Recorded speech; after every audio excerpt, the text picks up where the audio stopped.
Hier, Thierry Henry, il a fait une analyse sur la chaîne CBS, qui est quand même plutôt un supporter d'Mbappé, où il a pointé les manquements d'Mbappé dans le jeu. Et il s'est aperçu que Bellingham, qui jouait en 10 ou en milieu de terrain un peu plus avancé, faisait tous les appels qu'un avançant aurait dû faire. Ouais. Et que Mbappé ne faisait absolument, mais jamais dans le match. À chaque fois, il venait décrocher et Mbappé faisait des appels dans la profondeur. Et ça, il expliquait, et Henry, il a joué attaquant gauche, il s'est transformé en avant-centre Arsenal, donc il sait le problème. Il dit, mais si Mbappé, il fait pas ces appels-là, jamais ça va marcher, jamais il va étirer le bloc, jamais. Et ça, c'est aussi un problème dans l'équipe.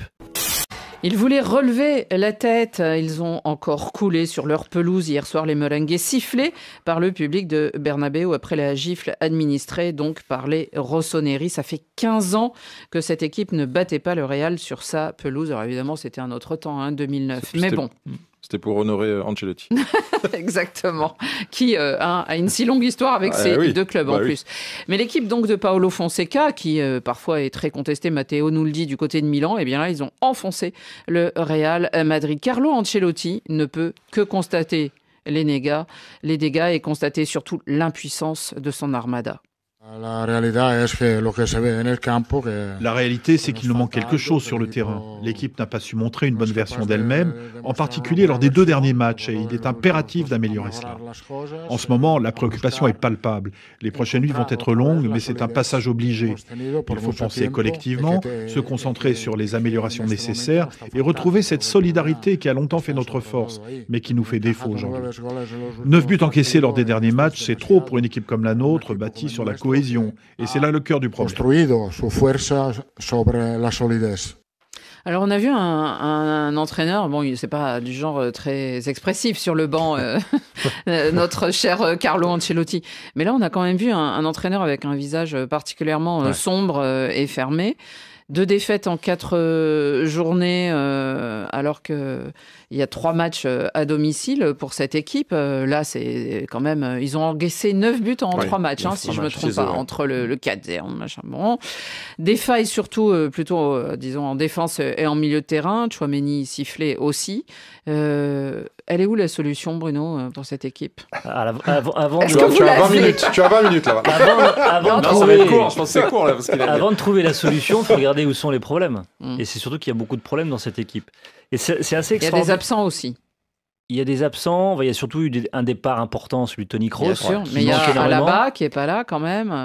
Parce que moi, je crois que la grosse erreur de Florentino Pérez, c'est qu'il a complètement changé l'équilibre de son équipe. Alors, il y a Kylian Mbappé, qui est absolument pas le fautif de tout ce qui se passe au Real Madrid aujourd'hui. Pour moi, David Finzel sera soulagé de les problèmes sont... Non, mais Ancelotti l'a dit. Il y a un problème de cohésion, d'équilibre. Ils encaissent beaucoup de buts. Il y a un problème au milieu de terrain. De solidarité. Mais néanmoins, aussi, l'arrivée d'Mbappé, elle a un peu changé la donne dans l'équipe.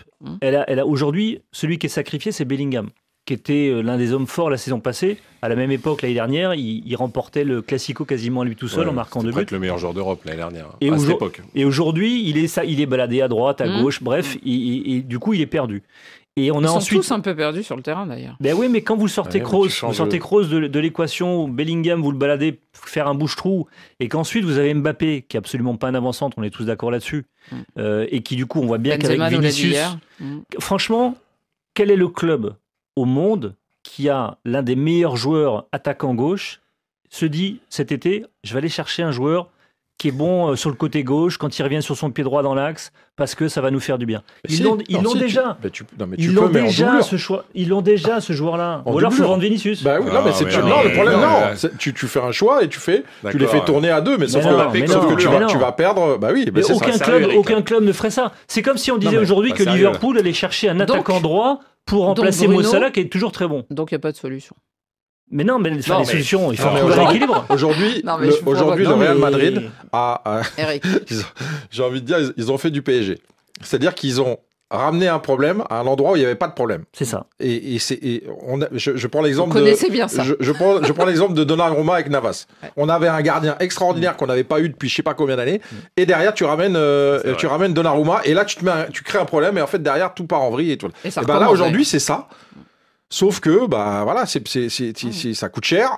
C'est en train de gangréner un petit peu tout le reste. C'est pas une question, c'est vrai, c'est pas la responsabilité, elle n'est pas sur Mbappé, parce que Mbappé, c'est son rêve de venir, tout ça. Sauf que les joueurs sont là. Bah oui, bien sûr. Mais Ludo, alors, quelle est l'alternative au moins pour Ancelotti Ancelotti, il essaye. C'est-à-dire que. Non, il essaye à chaque match. Non, mais il a commencé la saison avec Vinicius, Mbappé, Rodrigo. Là, depuis quelques matchs, Rodrigo est sorti. Hier, Bellingham, il le fait jouer plus haut. Il remet 3 milieux de terrain. Il essaye. Sauf qu'hier, par exemple, c'est leur plus mauvais match de la saison. Parce que même contre le Barça, ils font de bonnes premières mi-temps. Ils peuvent mener au score, etc. Et ils explosent en deuxième. Mais au moins, ils font vraiment une bonne 45 bonnes premières. Hier, il n'y a rien. C'est-à-dire qu'hier, ils n'ont pas de réaction. Ils sont menés. Il n'y a pas de réaction. Ils obtiennent un penalty. Mais Tchouaméni a été, mais je l'ai pas reconnu, catastrophique à un point. Et à aucun moment, les défenseurs, Rudiger, Militao, Vasquez, qui est en grande difficulté. La solution, mais je pense que c'est de remettre l'équipe de base sans Mbappé. Moi, je suis désolé, mais parce que aujourd'hui, ça veut dire que le problème c'est Mbappé. Mais ça, c'est pas entendable pour moi. C'est pas possible. Mais c'est pas une question d'Mbappé, c'est une question de tu t'appuies sur des choses qui marchent. Ça ne peut pas être l'équipe de l'année dernière puisqu'il n'y a plus Kroos.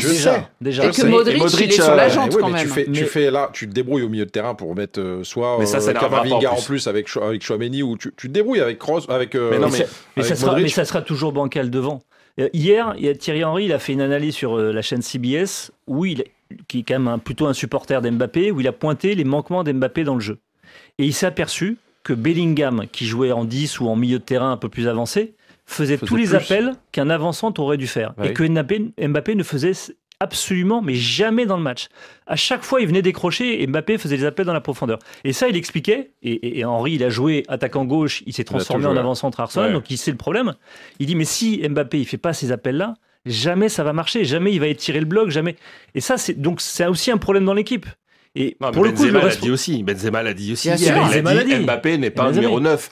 Moi, je pense, contrairement à Eric, que Mbappé, quand il arrive au Real Madrid, c'est lui qui doit jouer à gauche. Pardon. Mais tu peux pas. Vinicius, c'est meilleur que lui. Vinicius est champion d'Europe. C'est peut-être lui que tu mets dans l'axe. Tu l'annonces comme ballon d'or Vinicius et tu veux mettre Mbappé à sa place. Ça n'a pas de sens non plus. Pour moi, si tu fais venir Mbappé, qui est l'un des meilleurs joueurs au monde, c'est pour qu'il joue à sa place. D'ailleurs, même en équipe de France, il joue même plus à sa place. Faut arrêter de le prendre pour ce qu'il est pas. En plus, après, faut dire les choses. Il est en ce moment en difficulté. Voilà, il traverse vraiment, à mon avis, la pire période de sa carrière. Il a marqué en début de saison, mais là, ça fait quand même plusieurs matchs où il ne marque plus, où il est plus efficace. Et je pense qu'il a perdu une vraie confiance qui scie à tous les joueurs. Et il est en difficulté. Là, pour le coup, le problème, il dépasse Mbappé, c'est qu'on revient exactement dans l'effet des Galactiques que Pérez avait lui-même fait entre 2000 et 2006. Quand il va chercher des ballons d'or, Figo, Zidane, il a Raoul, il a Ronaldo, et il va chercher Beckham. Et Beckham, la première année, quand il arrive 2003-2004, c'est une catastrophe. Beckham, il peut pas jouer à droite parce qu'il y a Figo. Il le fait jouer dans l'axe en milieu défensif, c'est une catastrophe. Et pendant ce temps-là, le Real Madrid, pendant 3 ans, il ne gagne aucun trophée. Ni Ligue des Champions, ni championnat, alors qu'ils avaient gagné avec des champions en 2002. Ça, voilà. Donc, et là, on est exactement à ce même point au Real Madrid aujourd'hui, parce qu'il y a quelque chose qui peut-être la différence, Bruno, c'est Carlo Ancelotti, parce que moi, pour moi, c'est peut-être le meilleur entraîneur du monde. Alors, vous allez me dire en ce moment, pour gérer cette situation, mais je pense qu'il va trouver. Heureusement, tu l'as. Je pense qu'il va trouver. Bon, voilà. Eh ben, on verra. Laissant un peu de temps aussi à Mbappé pour s'acclimater, pour trouver ses marques. Voilà, dans cette position, dans cette équipe, dans le vestiaire. Non, mais tous les grands joueurs, même au Real, ont eu besoin de temps. Et je pense que ça va venir. Mais là, c'est sûr qu'hier, ça a été catastrophique.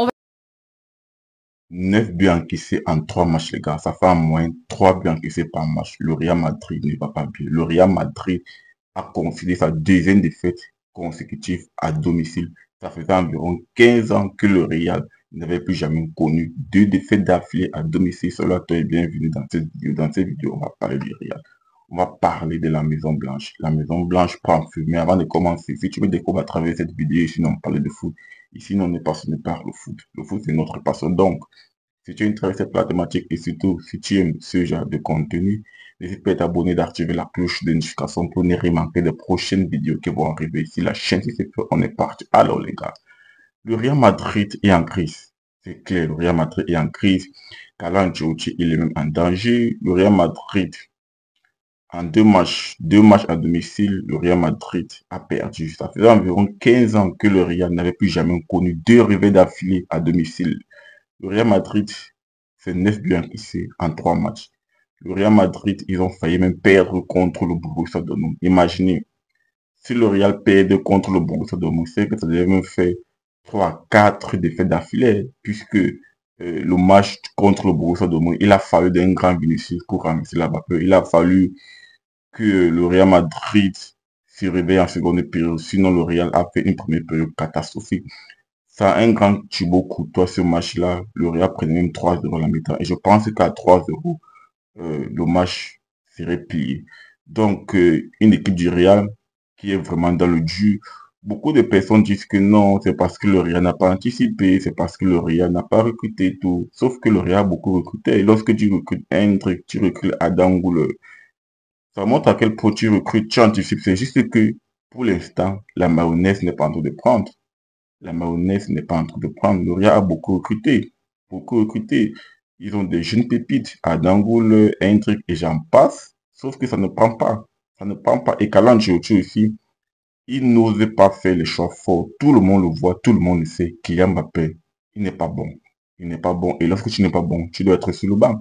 Kylian n'est pas bon. C'est Thierry Henry qui faisait un décryptage du match de Kylian Mbappé sur une chaîne de télévision anglaise, là où il montrait clairement les lacunes de Kylian Mbappé en tant que numéro 9.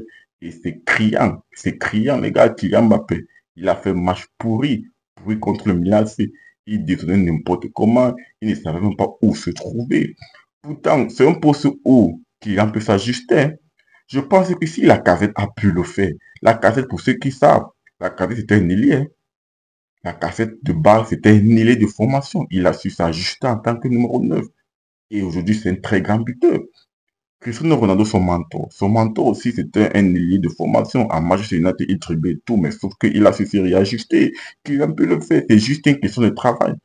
C'est juste une question de travail. Donc, ce Real-là est vraiment dans le dur. Ce Real-là, le prochain match en ADC, c'est contre Liverpool. Hein. Liverpool, est-ce que le Real va s'en sortir? Ils ont 6 points. 6 points. Et il te faut environ 9 à 10 points pour au moins être dans les 24 premiers, puisque les 24 premiers, je pense, sont qualifiés pour les séries de finale. C'est loin d'être gain d'avance pour ce Real. Après, partage-moi ton ressenti en commentaire par rapport à ce Real. Dis-moi tout. Et si ce n'est pas encore fait, n'hésite pas à t'abonner, d'activer la cloche de notification pour ne rien manquer de prochaines vidéos qui vont arriver sur la chaîne. Je se dis à très bientôt pour notre vidéo. Ciao, ciao.